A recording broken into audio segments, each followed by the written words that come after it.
आपके अपने YouTube channel advocate दीप legal hub में।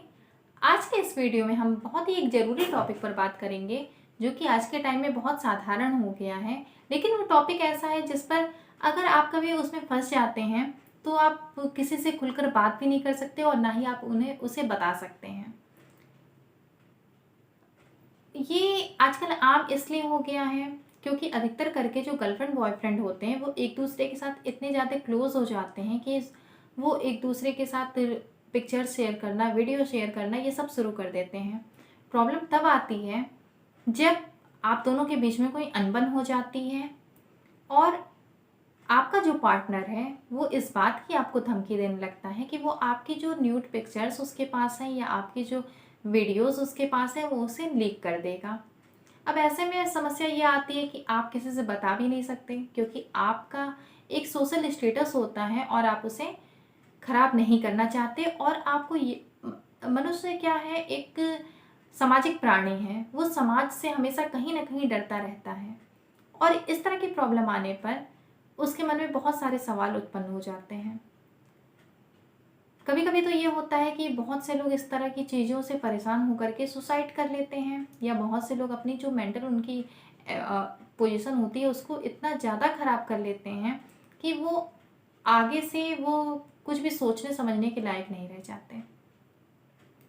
कोई भी व्यक्ति जो इस तरह का काम कर रहा है, जो आपको धमकी दे रहा है, उसके लिए भी ये जानना ज़रूरी है कि अगर वो ऐसा कोई काम कर रहा है तो उसके खिलाफ शिकायत होती है और आईपीसी की जो धारा है, धारा 292 सेक्शन 292, उसके अंतर्गत इसमें सजा का प्रावधान है। इसके अलावा इंफॉर्मेशन टेक्नोलॉजी एक्ट 2000 के सेक्शन 67, 67A, 67B के अंतर्गत सजा का प्रावधान ऐसे मामलों में बताया गया है। तो जो भी कोई ऐसा काम कर रहा है उसे सतर्क हो जाना चाहिए, क्योंकि इस तरह के जो अपराध होते हैं उसमें एक बार अगर आप आरोपी बन गए और आरोप आपके ऊपर सिद्ध हो गया तो आपका जो फ्यूचर होता है वो बिल्कुल ही खराब हो जाता है। इसके अलावा आप जिस समाज में रहते हैं उस समाज में भी आपकी रेपुटेशन जो होती है वो बिल्कुल ही डाउन हो जाती है। तो ऐसा कोई भी काम मत करिए। अब चलिए हम बात करते हैं कि अगर कोई ऐसा आपके साथ कर रहा है तो आपको क्या करना चाहिए। सबसे पहले तो अगर कोई आपको धमकी दे आपकी फ़ोटोज़ या आपके वीडियोज़ को वायरल करने की, तो आप इन बातों को पहले अपने परिवार में बताइए, अपने घर में बताइए। इसके बाद आप पुलिस में जा कर के एफआईआर करवाइए, या आप चाहें तो आप घर में बताने के पहले भी आप जा कर के पुलिस में एफआईआर करवा सकते हैं। अगर पुलिस वाले मना करते हैं एफआईआर लिखने से तो आप साइबर क्राइम में जा कर के रिपोर्ट कर सकते हैं इस बात की कि आपके साथ ऐसे ऐसा किया जाने की धमकी दी जा रही है।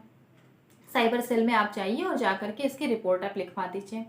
अगर साइबर सेल में भी आपकी रिपोर्ट नहीं लिखी जा रही है तो आप जाइए, जाकर प्रथम वर्ग मजिस्ट्रेट, फर्स्ट क्लास मजिस्ट्रेट के पास जाकर के आप एफआईआर नोट करवा दीजिए।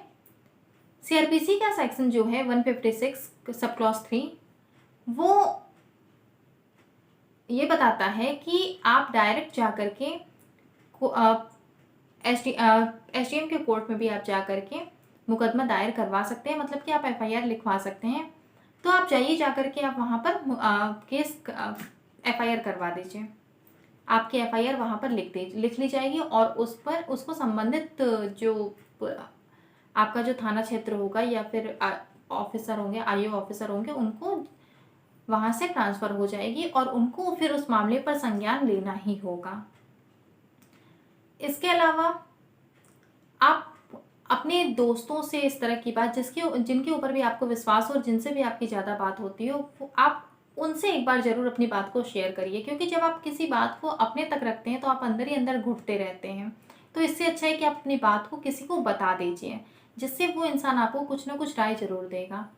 या आप चाहें तो आपके आसपास जो भी कानूनी सलाहकार हों, आप एक बार जाकर के उनसे मिल लीजिए और उनसे जाकर के अपनी सारी प्रॉब्लम को बता दीजिए। वो आपको जो कानूनी सलाह देंगे सारी चीज़ों को देखते हुए, तो उससे आपको एक तो ये फ़ायदा होगा कि आपको तुरंत कानूनी सलाह मिल जाएगी और दूसरा फ़ायदा आपको ये होगा कि आपके मन का जो डर है वो थोड़ा ख़त्म हो जाएगा। फिर सबसे ज़रूरी बात तो ये है कि आपने जो भी मैसेजेस भेजे हैं या जो भी चीज़ें आपके पास हैं अवेलेबल, और फिर वहाँ से जो भी आपके पास मैसेज आ रहे हैं या धमकी के मैसेज आ रहे हैं या जो भी चीज़ें आ रही हैं, आप उसमें से कुछ भी डिलीट मत करिएगा। एक चीज़ भी आप डिलीट मत करिएगा, ना ही अपनी ना ही उस व्यक्ति की जो आपको धमकी दे रहा है। और साथ ही साथ आप एक काम और करिए कि जो आपके पास मैसेज आ रहे हैं, ऐसे लोग क्या होते हैं कि मैसेज करने के बाद कुछ टाइम बाद मैसेज डिलीट कर देते हैं। आजकल जो मैसेज डिलीट का ऑप्शन है, तो वो मैसेज डिलीट कर देते हैं या फिर अपनी आईडी ही हटा देते हैं। तो ऐसी स्थिति में आपके पास कोई प्रूफ नहीं रह जाएगा। तो आपको क्या करना है कि जैसे ही आपके पास कोई मैसेज आता है, धमकी भरे मैसेज आपके पास जैसे ही आ रहे हैं या फिर कोई भी बात अगर वो आपसे हो रही है, तो आप उसकी पूरी स्क्रीन रिकॉर्डिंग तुरंत तुरंत कर लीजिए। और या तो आप स्क्रीनशॉट अगर आप ले रहे हैं, तो आप उसको इस तरह से लीजिए कि उसमें डेट और टाइम बिल्कुल ही शो करता रहे। फिर आप एक काम और कर सकते हैं कि आप ऐसे व्यक्ति को लीगल नोटिस भिजवा सकते हैं। मतलब एफआईआर करने के पहले ही आप चाहें तो आप ऐसे व्यक्ति को लीगल नोटिस भिजवा सकते हैं। लीगल नोटिस भिजवाने का एक ये फ़ायदा हो सकता है कि वो व्यक्ति डर करके सारी चीज़ों को डिलीट कर दे। तो अगर वो डर करके सारी चीज़ों को डिलीट कर देगा तो मामला वहीं ख़त्म हो जाएगा। और अगर वो ऐसा नहीं करता है, तो फिर आपके पास एफआईआर का है ही, आपके पास पूरा एफआईआर का राइट है आपके पास, आप एफआईआर कर सकते हो और ऐसे मामलों में संज्ञान भी तुरंत लिया जाता है। अगर कभी कोई पुलिस वाला मना करता है तो आप साइबर सेल में रिपोर्ट करिए। साइबर सेल भी अगर रिपोर्ट नहीं आपकी लिखती है, तो आप जा करके मजिस्ट्रेट के पास आप एफआईआर फिर लिखवा दीजिए।